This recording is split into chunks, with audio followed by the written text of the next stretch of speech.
Kar yağır sakitçe pencereden, yüreğimiz dolur ümid ve semimetten. Bir bakış yeter gülüşün ışık saçır. Bu gece her an sevgiyle kaçır. Gözlerinde yıldızlar kimi parlayan nur. Ellerimiz birleşir her an olur aziz veda. Yeni iliniz mübarek, her iliniz mübarek.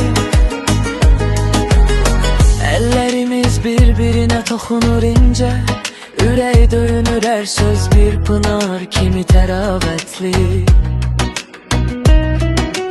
Ulduzlar göyde parlayır mehfi, sirler dolur geceye her an seherli.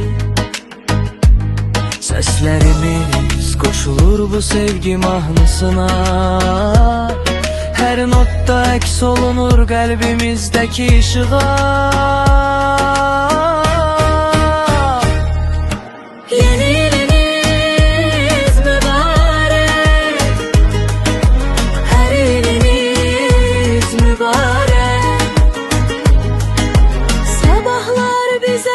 Ve sevinç getirsin, her anımız xoşbəxtliklə ışıq saçsın.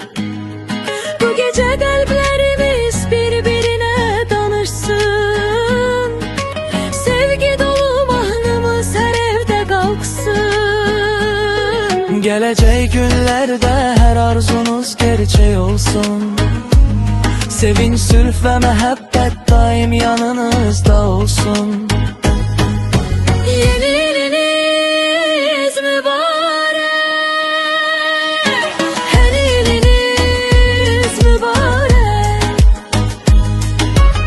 Koy bu gece hatirelerde kalacak, her gülüş her an yüreklerde yaşayacak. Sevgi, ümit ve xoşbəxtliklə dolu, yeni yıl size her zaman nur olacak.